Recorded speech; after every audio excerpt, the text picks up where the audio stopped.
दोस्तों, वोट चोरी को लेकर राहुल गांधी ने कई सारे खुलासे किए। न सिर्फ खुलासे किए बल्कि जीता जागता उदाहरण जनता के सामने प्रेस कॉन्फ्रेंस में पेश किए कि किस तरीके से नाम काटने वाले व्यक्ति का इस्तेमाल किया जाता है और किस तरीके से नाम कटवाने वाले व्यक्ति का इस्तेमाल किया जाता है, जो कि दोनों को ही नहीं पता होता है। राहुल गांधी जिंदा सबूत पेश कर देते हैं। राहुल गांधी वोट चोरी को लेकर एक नहीं बल्कि दो दो बार प्रेस कॉन्फ्रेंस कर चुके हैं, प्रेजेंटेशन दे चुके हैं।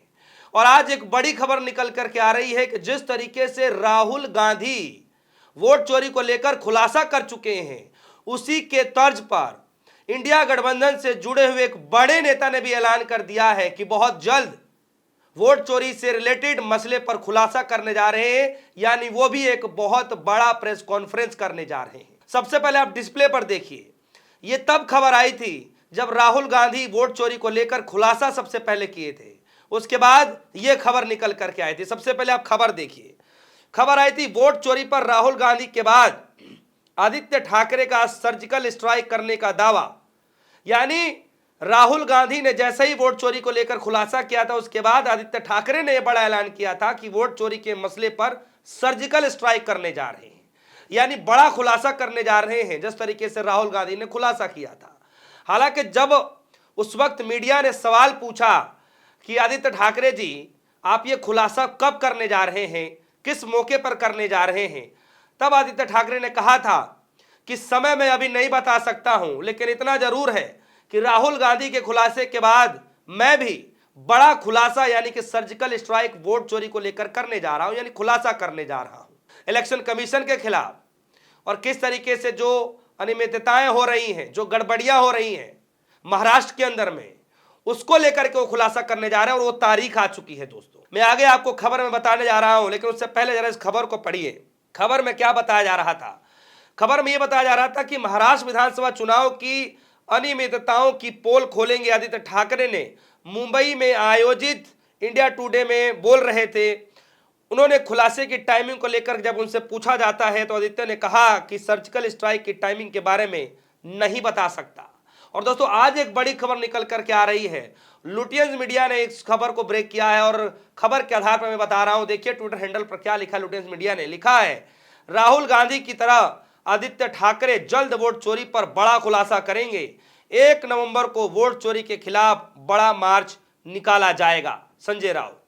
यानी ये कहा जा रहा है दोस्तों कि 1 नवंबर को इंडिया गठबंधन ने जो ऐलान किया है कि बड़ा विरोध प्रदर्शन इलेक्शन कमीशन के खिलाफ किया जाने वाला है, जिसमें यह बताया जा रहा है कि करीब 90 से 95 लाख वोटों के साथ गड़बड़ी हुई है, जिसका पुरजोर विरोध सड़क पर उतरकर लाखों लोग सड़क पर उतरेंगे और बाकायदा इलेक्शन कमीशन के खिलाफ विरोध प्रदर्शन करेंगे।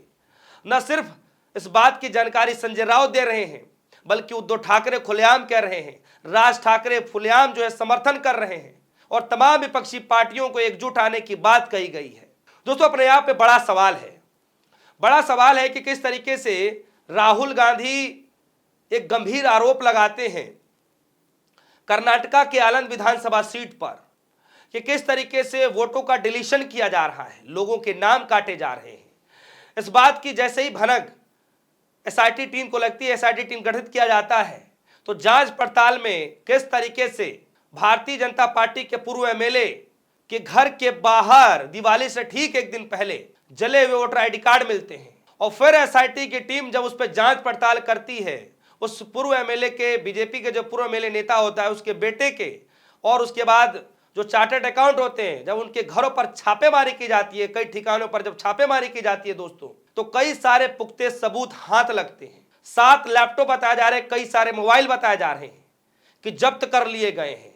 और दोस्तों, उसी के साथ एसआईटी ने एक और बड़ा खुलासा किया कि किस तरीके से 6018 वोट, 6018 वोट या 6012 है, इतने वोटों जो राहुल गांधी ने आरोप लगाया था कि काटे जा रहे थे, अब उसमें एसआईटी ने खुलासा किया कि 80-80 रुपए प्रति एक वोट को काटने के लिए जो है पे किए जा रहे थे, और वो भी 4.5 लाख से ज्यादा यानी 4.8 लाख के करीब रुपए दिए गए, जिसके बाद एक एक वोटों को काटा जा रहा था। ये खुलासा एसआईटी की तरफ से किया गया था दोस्तों। सबसे पहले ये देखिए कि किस तरीके से सुप्रिया सेन ये जानकारी दे रही है, कह रही हैं कि अब वहां चौंकाने वाले तथ्य सामने आ गए हैं।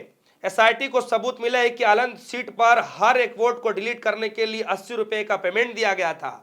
कर्नाटक एसआईटी ने जांच में पाया कि वोट चोरी के इस खेल में 6018 वोटरों के नाम डिलीट करने के लिए फर्जी आवेदन किए गए, जिसके लिए कुल 4.8 लाख पेमेंट हुआ। वोट डिलीट करने में फर्जी आवेदन कुलबर्गी के एक डेटा ऑपरेटिंग सेंटर से भेजे जा रहे थे। जी हाँ, मैं खबर आपको पहले ही बता चुका हूं, लेकिन खबर में नया यह है दोस्तों कि राहुल गांधी के वोट चोरी खुलासे के बाद यह मामला कहीं ना कहीं दबता हुआ नजर आया, जिसके बाद 1 तारीख को बड़ा विरोध प्रदर्शन पूरे राज्य के अंदर, यानी पूरे महाराष्ट्र के अंदर में बड़ा विरोध प्रदर्शन इलेक्शन कमीशन के खिलाफ होने जा रहा है। उससे पहले जरा ये खबर देखिए, एक और बड़ी खबर निकल करके आई, क्योंकि राहुल गांधी ने कर्नाटका के आनंद विधानसभा सीट पर जो आरोप लगाए थे, उस आरोप के खिलाफ में दोस्तों किस तरीके से एक याचिका डाली जाती है सुप्रीम कोर्ट के अंदर में, और उस याचिका को खारिज कर दिया जाता है। खबर में देखिए, राहुल गांधी के वोट चोरी वाले आरोपों से जुड़ी याचिका सुप्रीम कोर्ट में खारिज, यानी सुप्रीम कोर्ट ने खारिज कर दिया था।